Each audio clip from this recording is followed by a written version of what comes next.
ময়ূরাক্ষীকে নিয়ে কলকাতায় যাচ্ছে অপরাজিতা। সম্পূর্ণ জানতে ভিডিওটিতে একটি লাইক করে প্রথম থেকেই দেখতে থাকো। গল্পের শুরুতেই দেখা যায় খিলখিলকে তো রাজি করিয়েই ফেলেছিল আগে, আর এখন খিলখিল চলে এসেছে বাড়িতে। অপরাজিতার কথা শুনে মাকে নিয়ে এখন কলকাতায় যাওয়ার জন্য ঘ্যানাতে শুরু করেছে। ময়ূরাক্ষী তখন বলে, কি ব্যাপার বলতো, হঠাৎ করে তুই এসেছিস এখন এই সমস্ত কথা বলতে? আর তখনই খিলখিল বলে, আচ্ছা মা, আমরা যদি কলকাতায় যাই তাহলে অসুবিধাটা কি আছে, আমাকে একটু খুলে বলবে? তখন কোজাগরীর কথাই বারবার মনে করতে থাকে অপরাজিতা। দরজার পাশে দাঁড়িয়ে সমস্ত কিছুই শুনছে। ময়ূরাক্ষী বলে, না, আমি কলকাতায় যাব না। এত বছর যখন যাইনি, আর এখন কলকাতায় গিয়ে কি হবে? অসম্ভব, আমি কোনোভাবেই কলকাতায় যাব না। তারপরে খিলখিল বলে, তুমি যাবে না তো? তুমি যাবে না, ঠিক আছে, আমিও আর কিচ্ছু করব না এবার থেকে। আমিও তোমার সাথে একটু একটু করে শেষ হয়ে যাব। মা, কেন বুঝতে পারছো না? তুমি যদি শেষ হয়ে যাও তাহলে আমি কি জন্যে বেঁচে থাকবো এই পৃথিবীতে? কে কে আমার সাথে থাকবে বলো তো? দেখো মা, প্লিজ তুমি দয়া করে আমার কথাটা শোনো। আমাকে এইভাবে একা ফেলে রেখে যেও না। তুমি আমার সাথে চলো, আমি যেটুকু পারি তোমার ট্রিটমেন্ট করব। ময়ূরাক্ষী কিছুতেই শুনতে চায় না। অন্যদিকে দেখা যায় যে রূপদের বাড়িতে তো এসেছিল তোতা। তোতাকে দেখে সবাই তো খুশি হয়। এরপর দর্শনা বলে, তোতা চলো না, আমরা গিয়ে আজকে বিয়ে শপিংটা করে নিয়ে আসি। আর তো বেশি দিনের বাকি নেই, হাতে সময় একদমই কম। যদি আজকেই সেরে ফেলতাম তাহলে খুব ভালো হতো। এরপরেই তোতা বলে, কেন আন্টি, সবই তো কেনাকাটা করাই আছে, তাহলে আবার কেনাকাটা কিসের, আমি তো বুঝতে পারছি না। এরপর রূপের মা বলে, আসলে দেখো, ওই বিয়ের যে জিনিসগুলো কেনা হয়েছিল ওগুলো তো সবটাই কেমন যেন একটা হয়ে গেছে, পুরনো হয়ে গেছে প্রথমত। আর মনে হয় যেন ওগুলোতে সব অভিশাপ লেগে আছে। সেই জন্যই বারণ করলাম আর কি, এছাড়া আর কিছুই না। আর ঠিক তখনই কোজাগরীর কথাই মনে করতে থাকে তোতা, যে এই বিয়েটা করলে আদৌ সুখী হবি তো মা? তোতা বলে, বিয়েটায় আশীর্বাদ লাগে, ভালোবাসা লাগে, বিশ্বাস ভরসা এসব থাকলেই যথেষ্ট। নতুন নতুন করে শাড়ি গয়না কিনে টাকা নষ্ট করার মতন কিছু হয়নি আন্টি। দর্শনা বলে, এ বাবা, টাকা নষ্ট করার কথা কোথা থেকে আসলো? আর টাকা নষ্টই বা হবে কেন? না না, টাকা নষ্ট হবে না। সব থেকে বড় কথা, আমরা দেখো, আমাদের তো একটা মাত্রই ছেলে, আর এটুকু তো খরচা করতেই পারি ওর জন্য। তুমি এসব নিয়ে ভেবো না, এই সমস্ত কিছু আমার ওপরে ছেড়ে দাও, আমি সবটা দেখে নেব। তোতা তখন বলে, আমি জানি আন্টি, আপনি সবটা দেখতে পারবেন, সেটা আমি খুব ভালো মতন জানি। কিন্তু সমস্যাটা হচ্ছে, এটা হলে খুব একটা ভালো হবে না। আপনি বরং এই যে জিনিসগুলো আছে সেগুলো দিয়েই বিয়ের ব্যবস্থাটা করুন। কি রূপ, আমি তাই বললাম, ঠিক বললাম তো? রূপ তখন বলে, তোতা তুমি যা বলবে তাই হবে, আমার আলাদা করে আর কিছু বলার নেই। এর মধ্যেই তখন রূপের বাবা বলে, আমার তোতামা কিন্তু অনেক বেশি বোঝে, আর সব দিকে সব খেয়াল করে, এটা আমার খুবই ভালো লাগছে। আজকালকার মেয়েদের মতো না। রূপ, সত্যি তুমি লাকি যে তোতার মতন একজন মেয়েকে নিজের স্ত্রী হিসেবে পাবে। এরপর দর্শনা বলে, তাহলে আমার ছেলে কি আর কখনো ভুল পছন্দ করতে পারে? আমার ছেলে একদম ঠিক পছন্দই করেছে। কি বলো তোতা?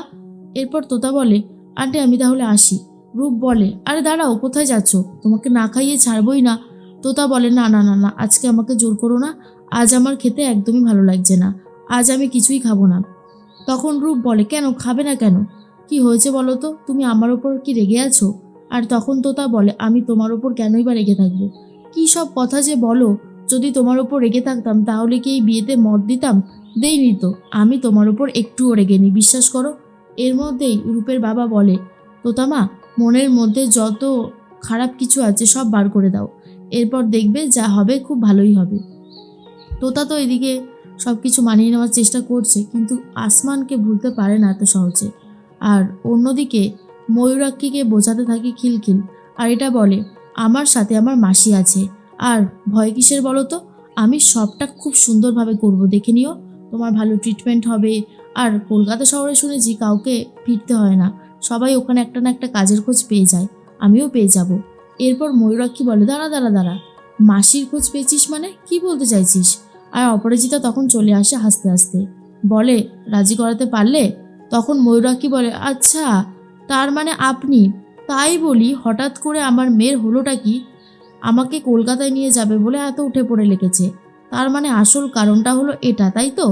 তখন অপরাজিতা বলে, দেখুন ময়ূরাক্ষী দেবী, আমি তো আপনাকে এতবার করে বললাম, কিন্তু আপনি তো আমার কোনো কথাই শুনতে চাইলেন না, তাই আমাকে বাধ্য হয়ে এটা করতে হলো আর কি। তখন খিলখিল বলে, মাসি অনেক ভালো মা, মাসি সত্যি খুব ভালো মানুষ। আজকালকার দিনে এরকম ভালো মানুষ চট করে দেখা যায় না, এত ভালো, সবাইকে হেল্প করতে চায়। সত্যি মা, আমাকে যদি এইভাবে না বোঝাতো না, আমি হয়তো তোমাকে কোনোদিনও কলকাতায় নিয়ে যেতাম না। তুমি তো হাল ছেড়ে দিয়েইছিলে, আর আমিও হয়তো হাল ছেড়ে দিতাম। সেটা হলে যে খুব খারাপই হবে, কারণ তোমার ট্রিটমেন্টটা করা দরকার। আমি তোমাকে এইভাবে একটু একটু করে শেষ হয়ে যেতে দেব না।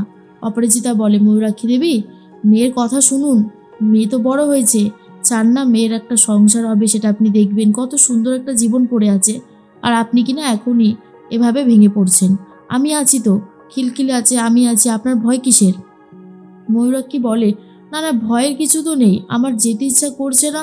এতদিন এখানেই ছিলাম, আর আমি এখানেই সেই জীবনটা ত্যাগ করতে চাই, আর কিছুই না। অপরাজিতা বলে, তেমনটা বললে কি করে হবে? না না, সেটা বললে তো আর হয় না। আর তার থেকেও বড় কথা, আপনার মেয়ে আপনাকে নিয়ে কলকাতায় যাবে যখন ঠিক করেছে, আপনাকে যেতেই হবে। আপনি না গিয়ে কিছুতেই থাকতে পারবেন না, বুঝতে পারলেন? আর ঠিক তখন কি করবে বুঝে উঠতে পারছিল না, আর বলে যে, না না, আমার পক্ষে যাওয়া সম্ভব না, আমি যেতে পারবো না। খিলখিলও ছাড়ার পাত্রীটা না। খিলখিল বলে, যাবে না তো? যাবে না, ঠিক আছে, যেতে হবে না। আমি আর বললাম তো, কিচ্ছু করবো না। এরপর অপরাজিতা বারবার রাজি করা নয়, তখন রাজি হয়ে যায় ময়ূরাক্ষী, আর বলে, ঠিক আছে ঠিক আছে, আপনারা দুজন মিলে আমাকে এত ধরেছেন, এখন আর না গেলে হয়? যেতে তো আমাকে হবেই, ঠিক আছে। তোবার করে যখন বলছেন, তখন আমি নিশ্চয়ই যাব।